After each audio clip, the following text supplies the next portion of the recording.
تضوع واعتنقا۔ میرے بھائیو میری بہنیں، ایک اور اس طرح کا گناہ ہے اور وہ ہے کسی پر لعن طعن کرنا۔ سنن ابو داؤد میں صحیح حدیث ملتی ہے، اللہ کے رسول محمد صلی اللہ علیہ وسلم نے فرمایا انہ من لعن شیئا لیس لہ بأہل فرجعت اللعنۃ علیہ، یقیناً کوئی شخص اگر کسی چیز پر لعنت کرے، بد دعا کرے جو اس کا اہل نہیں ہے، اس لعنت کا مستحق نہیں ہے، وہ لعنت اسی پہ واپس آئے گی۔ اگر کوئی شخص کسی پہ لعنت کرتا ہے، بد دعا کرتا ہے اور وہ اس کا مستحق نہیں ہے، کیسے ہو سکتا ہے؟ معصوم ہے اور کوئی بد دعا کر رہا ہے، لعنت کر رہا ہے، یا ہو سکتا ہے کہ معصوم نہیں ہے، گلٹی ہے، لیکن اس کی خطا اس درجے کی نہیں ہے جتنی درجے کی لعنت ہے۔ مثال کے طور پر کوئی کہے ارے برباد ہو جائے وہ شخص، اب وہ شخص نے غلط تو کیا تھا لیکن برباد ہونے جتنا غلط نہیں کیا تھا، کچھ زیادہ بد دعا کر لی آپ نے، اور لیس لہ بأہل، اس بد دعا کا اہل نہیں ہے وہ، تو بد دعا جائے گی کہاں؟ وہ لعنت جائے گی کہاں؟ فرجعت اللعنۃ علیہ، وہ لعنت اسی کہنے والے پر واپس آ جائے گی۔ کئی بار لوگ کہتے ہیں ارے کیا کریں، زندگی میں پریشانی پریشانی پریشانی، کون میرے لیے بد دعا کر رہا ہے؟ اب اسے کیا پتا، ہو سکتا ہے وہ خود ہی اپنے لیے بد دعا کر رہا ہے، کیونکہ وہ دوسروں کے لیے بد دعا کرتا رہتا ہے، لعن طعن کرتا رہتا ہے، جو اس کے اہل نہیں ہوتے وہ لعن طعن بد دعا اسی پہ واپس آ رہی ہے۔ اب کاش کہ وہ من سمتا نجا پہ عمل کرتا، جو خاموش رہا وہ بچ گیا، اتنے بڑے ٹینشن سے بچ گیا۔ اور اللہ کے یہاں انصاف ہے، اللہ تعالیٰ یہ چیز کو پسند نہیں کرتا، اور کسی نے ظلم کیا تو اللہ انصاف دے گا، بد دعا کریں گے تو انصاف دے گا ایسا نہیں ہے، ایسے ہی انصاف ملنے والا ہے۔ تو تھوڑا اس بارے میں کنٹرول سے کام لیں، کیونکہ کل قیامت کے دن بہت پرابلم میں آ جائیں گے، اور دنیا کا پرابلم بھی ہے یہ۔ ایک اور اس طرح کی چیز ہے اور وہ ہے کسی مسلم کو کافر کہنا۔ صحیح بخاری صحیح مسلم کی حدیث ہے، نبی صلی اللہ علیہ وسلم نے کہا اگر ایک مسلم ایک دوسرے مسلم کو کہتا ہے، اپنے بھائی کو کہتا ہے اے کافر، اگر وہ ہے تو ٹھیک ہے، نہیں تو وہ چیز اسی پہ واپس آتی ہے، اسی پہ واپس آتی ہے۔ جو لعنت میں بد دعا میں جو رول تھا وہ یہاں پر بھی یہ رول ہے کہ تم نے اسے کافر کہا، اگر وہ اس کا اہل نہیں ہے، اس کے لائق نہیں ہے، سچ مچ کافر نہیں ہے، مومن ہے بھائی وہ، تو وہ بد دعا، وہ ٹائٹل، وہ ٹیگ جو اس نے لگا دیا تھا کافر، وہ چیز اسی پہ واپس آتی ہے۔ اور ایک شخص کہتا ہے میں تو کافر نہیں ہوں، میں تو مومن ہوں، میں تو ایمان والا ہوں۔ اب اس شخص نے کسی اور کو کہا کافر، مومن سے مسلم کو کہا کافر، اور وہ اگر نہیں ہے اس کا لائق تو وہ چیز اسی پہ واپس آئے گی کہ میں تو کافر نہیں ہوں، میں تو مسلم ہوں۔ شیخ ابن عثیمین رحمہ اللہ جو سعودی کے سینئر مفتی رہے ہیں، انہوں نے ایک بات بتائی، ایک پوائنٹ بتایا، اللہ اکبر، رونگٹے کھڑے ہو جاتے ہیں بات سن کر۔ وہ کہتے ہیں کہ اگر وہ ابھی نہیں ہے، ہو سکتا ہے اس کا خاتمہ اس پر ہوگا، خاتمہ اس پر ہوگا، اللہ اکبر۔ بولے وہ چیز واپس تو آئے گی، کب آئے گی بول نہیں سکتے ہیں، ہو سکتا ہے تھوڑا ٹائم نکال کے آئے گی، ابھی نہیں ہو تم، لیکن ہو سکتا ہے خاتمہ اس پر ہوگا۔ کتنی خطرناک بات ہے، کیوں زبان کو کنٹرول نہیں کرتے ہیں؟ اگر کاش تھوڑا زبان پہ کنٹرول لگائے ہوتے ہیں تو یہ پرابلم میں نہیں آتے تھے۔ آج لوگوں میں یہ بات میں بہت بے احتیاطی ہے۔ کیا ہے؟ بولے یہ مشرک ہے، یہ کافر ہے، اس کو سلام مت کرو، یہ تو غیر مسلم ہے، یہ تو کافر ہے۔ بھائی احتیاط برتو، کیا بول رہے ہو سکتا ہے سامنے والے کو کوئی بات معلوم نہ ہو سکتا ہے کوئی چیز وہ جینیوئن مسٹیک کر رہا ہے، ہو سکتا ہے کوئی چیز اس کے سامنے اب تک کلیئر نہیں ہوئی ہے، کوئی تعویل، کوئی انٹرپریٹیشن کے پیچھے چل رہا ہے، کوئی عالم کے پیچھے چل رہا ہے، اس کے سامنے واضح نہیں ہوا کہ یہ عالم صحیح رہنمائی نہیں کیا میری، اس کو پتہ نہیں چلا، ہو سکتا ہے اس پہ حجت قائم نہیں ہوئی۔ تو بہت سارے پوائنٹس ہیں، تھوڑا احتیاط سے کام لیں، بہت سیریس بات ہے یہ، چھوٹی بات نہیں ہے۔ آپ بڑے بڑے اسکالرس کو دیکھیے، شیخ ابن تیمیہ، شیخ البانی، بڑے بڑے اسکالرس، جب وہ کسی کو برا بول رہے ہیں، ان کے زمانے کے کسی کو برا بولتے ہیں، دیکھو یہ غلط کر رہے ہیں، غلط کر رہے ہیں، غلط کر رہے ہیں، غلط بولیں گے، کافر ورڈ میں بہت جیسے کہ بزدلی دکھاتے ہیں وہ، اور جیسے انگلش میں کہاوت ہے کہ fools rush where angels fear to tread، کہ بیوقوف دوڑ کے وہ جگہ پر جاتے ہیں جہاں فرشتوں کو قدم رکھنے ڈر لگتا ہے۔ ہاں تو یہی بات ہے، اس بارے میں آج بہت بے احتیاطی ملتی ہے، اس بارے میں لوگوں میں احتیاط سے بہت دور ہیں، وہ انہیں کوشن سے کام لینا چاہیے۔ This is not a small matter, بہت سیریس بات ہے۔ ایک اور چیز ہے جو اچھے لوگوں میں یہ پرابلم آج دکھنے لگا ہے، اور وہ یہ ہے حجت بازی، بات میں حجت۔ یہ کیا ہے؟ میرے برادرز اینڈ سسٹرز، آپ کو شاید بات پتہ ہوگی کہ قرآن کی آیت ہے سورہ نحل کی سورہ 16 آیت نمبر 125، ادعو الی سبیل ربک بالحکمہ، بلاؤ اپنے رب کے راستے کی طرف حکمت سے، والموعظۃ الحسنہ، اچھی نصیحت سے، وجادلہم باللتی ہی احسن، ان کے ساتھ حجت کرو بہترین طریقے سے۔ غور یہ کریے، حجت کا ذکر نمبر 3 پر آ رہا ہے۔ انہیں بلاؤ اچھے طریقے سے، حکمت سے، اچھی نصیحت سے، حجت کرو بہترین طریقے سے، مطلب وہ اگر تم سے حجت کرنے لگے تو رپلائی حجت کرو، لیکن اچھے طریقے سے کرو، چھوڑ نہیں دیں گے اس کو۔ جب کسی کو دعوت دیں گے اس کو چھوڑیں گے نہیں، اگر وہ حجت بازی پہ اتر آیا تو حجت کریں گے، لیکن کیسے کریں گے؟ ہی احسن، بیسٹ طریقے سے۔ لیکن حجت بازی نارملی اچھی چیز نہیں ہے، اس کے متعلق بہت سارے دلائل ہیں۔ صحیح بخاری کی حدیث، یقیناً اللہ کے نزدیک جو سب سے زیادہ غضب کے لائق، غصے کے لائق جو انسان ہے وہ ہے جھگڑالو اور ضدی، ہر چیز میں اپنی ہی بات کو صحیح ثابت کرنا ہے۔ تو پرسنل زندگی جہاں تک ہے وہاں پہ حجت بازی لانا پرابلم ہے۔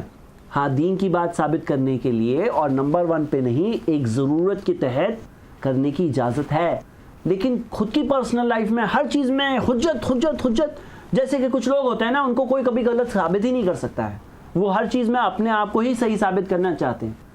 اللہ کے رسول محمد صلی اللہ علیہ وسلم نے کہا کہ جو شخص صحیح ہونے کے باوجود بھی حجت نہیں کرے، معلوم ہے میں صحیح ہوں، دینی معاملات میں نہیں، پرسنل معاملات کی بات ہو رہی ہے، صحیح ہونے کے باوجود بھی حجت نہ کرے، تو نبی صلی اللہ علیہ وسلم نے کہا ایسے شخص کو میں گارنٹی دیتا ہوں جنت کے باؤنڈری کے علاقے میں گھر کی، کہ جنت کا جو لاسٹ کا باؤنڈری کا علاقہ ہے نا، وہاں پہ گھر کی گارنٹی دیتا ہوں، وہاں تو پہنچ جائے، آگے اور پہنچنے کی کوشش کریں گے۔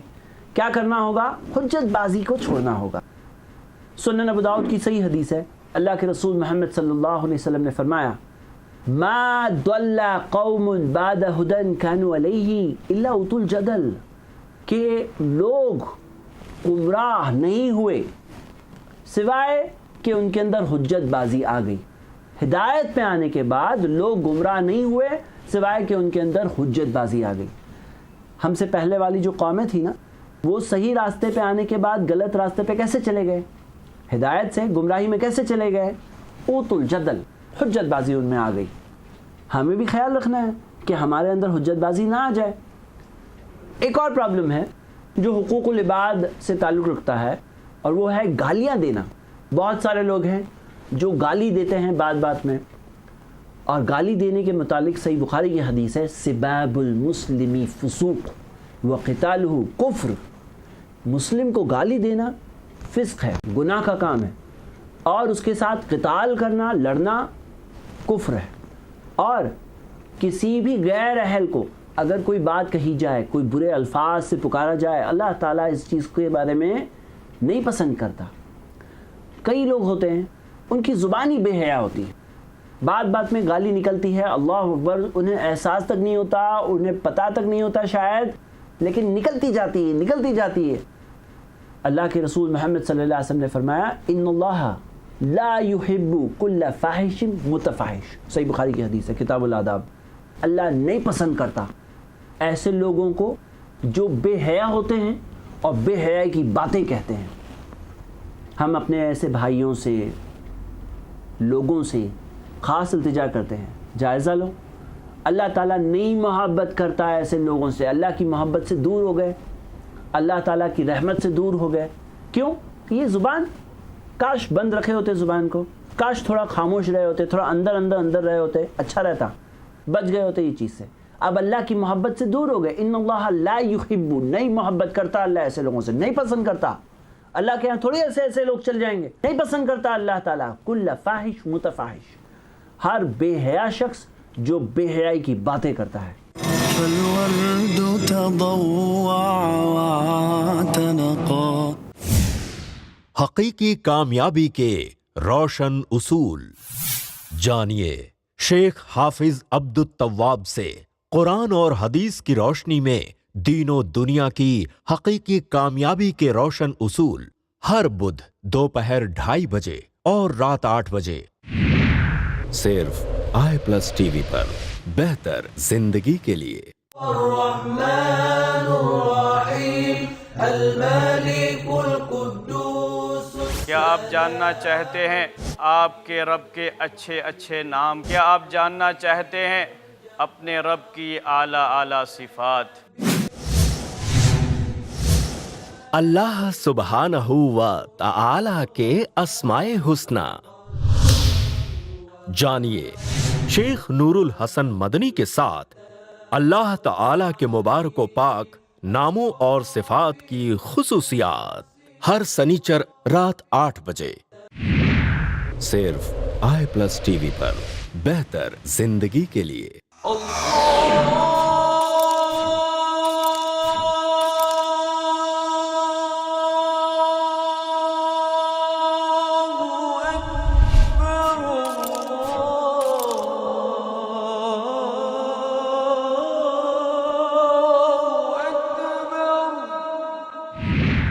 صرف i+ ٹی وی پر، بہتر زندگی کے لیے۔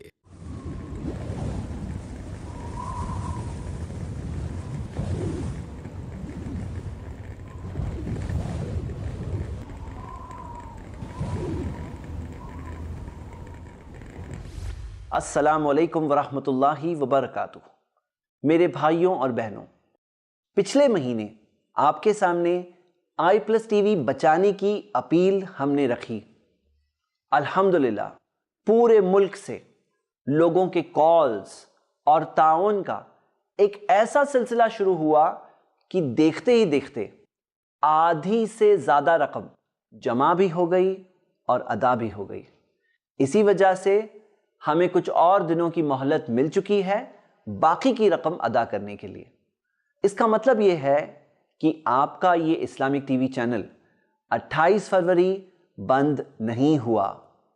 1 روپیہ ہو یا 1 لاکھ روپے ہو، جو بھی رقم آپ نے i+ ٹی وی کو دی، الحمدللہ یہ رقم کے ذریعے i+ ٹی وی کو جیسے ایک نئی زندگی ملی ہے۔ مثال کے طور پر حیدرآباد شہر کے ہمارے ایک کالر عبد الرحمن، جو ایک نابینا بچہ ہے اور دن بھر i+ ٹی وی سنتا ہے، اس نے اپنی جمع کی ہوئی 100 روپے کی رقم i+ ٹی وی کو ڈونیٹ کی۔ ہم اس کے اس جذبے کی قدر کرتے ہیں اور آپ تمام کے جذبوں کی قدر کرتے ہیں۔ آپ کے اس عمل کا بدلہ تو صرف اللہ دے سکتا ہے۔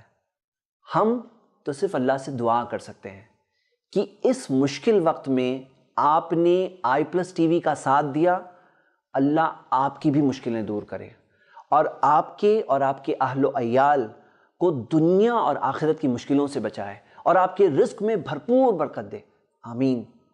اگر آپ چاہتے ہیں کہ یہ سلسلہ اسی طرح چلتا رہے تو i+ ٹی وی کو ملی ہوئی مدت میں مکمل طور پر بچانے کے لیے ہمارا بھرپور ساتھ دیں اور بڑھ چڑھ کر تعاون کریں۔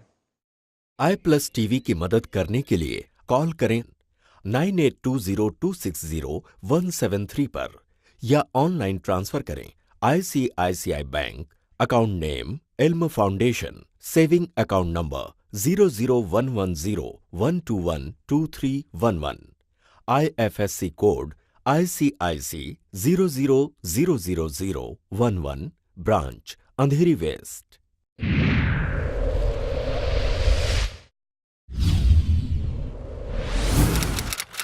اپنے DTH اور کیبل آپریٹر سے آج ہی سمپرک کریں۔ Free to air. فالورد تضوع واعتنقا۔ ایک اور پرابلم جو ہمارے معاشرے میں آج بگاڑ کا بہت بڑا سبب بن گیا ہے، خاص طور سے اس انٹرنیٹ کے زمانے میں، اور وہ ہے اپنے برے کاموں کے بارے میں لوگوں کو بتانا۔ صحیح بخاری کی حدیث ہے، اللہ کے رسول محمد صلی اللہ علیہ وسلم نے فرمایا، کل امتی معافن، میری پوری امت کو معاف کیا جائے گا، الا المجاہرین، لیکن مجاہرین کو معاف نہیں کیا جائے گا۔ مجاہرین کون ہیں؟ جو گناہ کر کے لوگوں کو بتاتے ہیں۔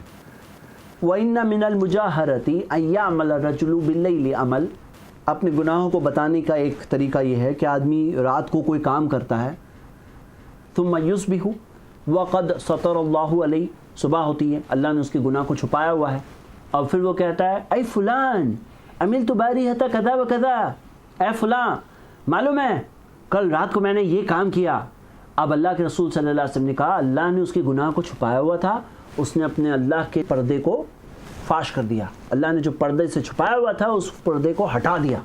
تو نبی صلی اللہ علیہ وسلم نے کہا اب سب لوگ معاف ہو سکتے، یہ آدمی معاف نہیں ہوگا، سب لوگ معاف ہو سکتے، یہ نہیں معاف ہوگا۔ کیا کیا اس نے؟ ایک تو گناہ کیا، اور گناہ کر کے دوسروں کو ڈکلیئر کیا۔ دوسروں کو اگر اپنے گناہ کے بارے میں ہم بتا دیں تو وہ گناہ معاف نہیں ہوگا۔ کیسے نہیں معاف ہوگا؟ یہ زبان کی وجہ سے، زبان نے اسے پرابلم میں ڈال دی۔ تو میرے بھائیوں اور بہنیں، اپنے گناہوں کو چھپانا چاہیے، دوسروں کے گناہوں کو بھی چھپانا چاہیے، ہم نے پہلے دیکھ چکے ہیں یہ، اپنے گناہوں کو بھی چھپا دینا چاہیے، پردہ ڈال دینا چاہیے اس پہ، اس کو ڈکلیئر ہونے نہیں دینا چاہیے۔ اگر ڈکلیئر کر لیے تو کل قیامت کے دن دیکھیں گے کہ یہ گناہ کا پورا کے پورا بوجھ اٹھاؤں گے تم برابر سے، اور اسے ڈکلیئر کرنے کا بوجھ بھی اٹھاؤں گے، معاف نہیں ہونے والا یہ گناہ۔ آج ہم دیکھتے ہیں کہ جو لوگ اپنے گناہوں کی کہانیاں لکھ لکھ کر ڈال دیتے ہیں جگہ جگہ پر، اللہ اکبر، یہ کیا بات ہے؟ اس سے کیا ہوتا ہے کہ معاشرے میں اور بگاڑ آ جاتا ہے۔ جب گناہوں کی کہانیاں، افسانے وغیرہ جب آنے لگتے ہیں، اس سے یہ ہوتا ہے کہ دوسرے لوگ انکریج ہوتے ہیں۔ جب کوئی پڑھ رہا ہے، جب کوئی جانتا ہے، ایک دوست دوسرے دوست کو بتاتا ہے معلوم ہے میں نے کل پکچر دیکھی تھی، اب پکچر دیکھی گناہ کا کام ہے، یہ ایک گناہ ہے، اور گناہ بھی کئی ٹائپ کے گناہ ہیں۔ آپ میرا لیکچر جو ٹی وی اور موویز کے اوپر ہے وہ دیکھیے، اس میں اس کے متعلق کئی ساری باتیں آپ کو مل جائے گی۔ تو میرے بھائی اور میری بہنیں، یہ گناہ ہے، اب یہ گناہ کر کے دوسرے کو بتا بھی رہا ہے، اب وہ دوسرا آدمی بولتا ہے ہاں میرا بھی دل ہو رہا ہے وہ دیکھنے کا۔ پرابلم ہے، یہ گناہ ملٹی پلائی ہوتا جاتا ہے اس کی وجہ سے۔ تو اللہ کے نبی محمد صلی اللہ علیہ وسلم نے کہا اب یہ گناہ معاف نہیں ہوگا اس کا، کیونکہ اس نے ڈکلیئر کر دیا۔ آپ کو پتا ہوگا کہ دوسرے مذہبوں میں کنفیشن کا سسٹم ہوتا ہے۔ اسلام نے پہلے تو یہ کہا کہ کسی کو بتانے کی ضرورت نہیں ہے، گناہ کو چھپا دو، کسی کو نہیں بتانا، عالم صاحب کو بھی نہیں بتانا، وہ بھی انسان ہے نا، ان کا بھی دل چاہ سکتا ہے غلط چیز کے لیے، اس لیے ان کو بھی مت بتانا، چھپا دو، خوشی سے بھی مت بتاؤ، غم سے بھی مت بتاؤ، چھپا دو گناہ کو۔ کنفیشن کا سسٹم ہے ہی نہیں اسلام میں۔ اور کیا کرنا ہے؟ وہ عالم صاحب معاف بھی نہیں کر سکتے ہیں، معاف کرنے والا ایک رب ہے، اس کو معلوم ہے کیا کیے، اس سے تو کوئی چیز چھپی نہیں ہے، وہ تو جانتا ہے۔ اب ہم یہ دیکھتے ہیں کہ یہاں پر ایک بہت اہم چیز ہے کہ ایک بندہ اپنے رب سے معافی مانگے، یہاں تک کہ علمی طور پر بھی کسی سے معلوم کرنا ہے نا کہ ایسا ایسا ہوگا تو کیا کرنا ہے، تو اس کے اندر ایسا سوال پوچھنا چاہیے فرضی کہ اگر کوئی شخص ایسا کرے تو کیا کرنا چاہیے، اس طرح سے پوچھ کر اپنے گناہ کو چھپا دینا چاہیے۔ تو اسلام نے یہی چیز کی تعلیم دی ہے، اور یہی چیز خیر ہے، بھلائیاں ہیں۔ میرے بھائیوں اور بہنیں، یہ تمام تعلیمات ہے زبان کے متعلق۔ یہ زبان کا ہم اچھا استعمال کر سکتے ہیں، اچھی اچھی باتیں کر سکتے ہیں۔ نبی صلی اللہ علیہ وسلم کے بارے میں آتا ہے، سنن ابو داؤد کی حدیث ہے کہ کان کلام رسول اللہ، نبی صلی اللہ علیہ وسلم کا کلام کلاماً فصلاً، ڈسٹنکٹ کلام تھا، جدا جدا کلام، کلیئر کلام، واضح کلام، یفہمہ کل من سمعہ، جو بھی نبی صلی اللہ علیہ وسلم کو سنتا سمجھ لیتا، انڈرسٹینڈ کرتا، سب کے سب سمجھتے۔ ایسا تھا کلام ہمارے نبی محمد صلی اللہ علیہ وسلم کا۔ تو نبی صلی اللہ علیہ وسلم واضح کلیئر بات کرتے تھے۔ اور قرآن کی آیت ہے سورہ آل عمران کی سورہ 3 آیت نمبر 159، اللہ تعالیٰ نے فرمایا یہ اللہ کی طرف سے رحمت ہے، لنت لہم، کہ آپ ان کے ساتھ نرم ہو، لینینٹ ہو، ولو کنت فظا، اگر آپ سخت زبان ہوتے، غلیظ القلب، سخت دل ہوتے، لانفضوا من حولک، یہ لوگ آپ کو چھوڑ کر چلے جاتے، بکھر جاتے۔ کون لوگ؟ صحابہ۔ کس کے پاس سے؟ نبی صلی اللہ علیہ وسلم کے پاس سے۔ کیوں؟ اگر نبی صلی اللہ علیہ وسلم میں سخت زبانی ہوتی، سخت دلی ہوتی، سخت دل ہوتے، سخت زبان ہوتے، صحابہ نبی صلی اللہ علیہ وسلم کو چھوڑ کر چلے جاتے۔ کس نے کہا یہ؟ اللہ تعالیٰ نے۔ کہاں؟ قرآن میں، لانفضوا من حولک۔ اب اگر ہم میں کوئی ہے جو سخت دل انسان ہے، سخت زبان ہے، زبان میں کئی لوگ بولتے ہیں نا میں تو زبان سے کاٹ دیتا ہوں، اور حقیقت میں زبان چھری ایسا کام کرتی ہے، تو لانفضوا من حولک، جب نبی صلی اللہ علیہ وسلم کو، بہترین انسان کو، بہترین ساتھی چھوڑ دیتے، آپ کو اور مجھے دنیا کے لوگ چھوڑیں گے یا نہیں چھوڑیں گے؟ چھوڑ ہی دیں گے۔ تو ہم یہ دیکھتے ہیں کہ زبان میں نرمی، دل میں نرمی، یہ کیا ہے؟ ایک انسان کو اللہ تعالیٰ کے بھی قریب لاتی ہے، انسانوں کے بھی قریب لاتی ہے۔ تو ہمارے نبی ایسے تھے کلام میں۔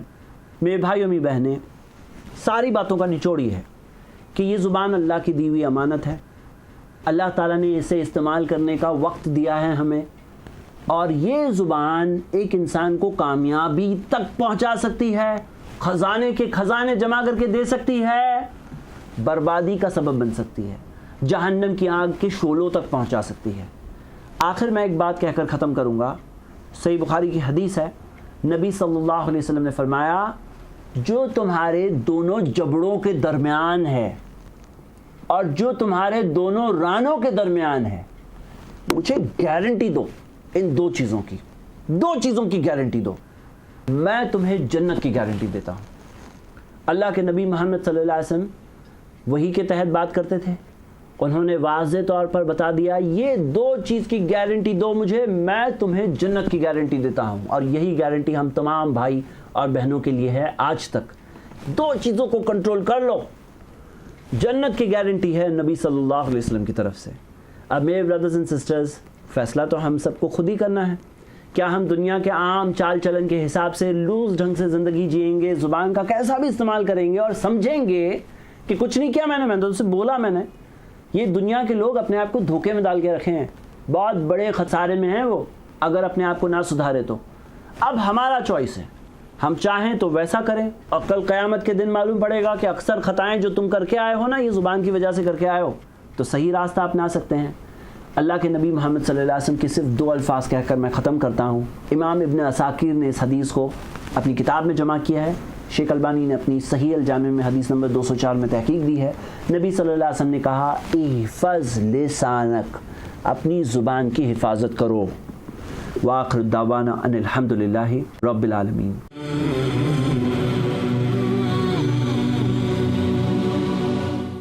أضفيت على الحسن العبقى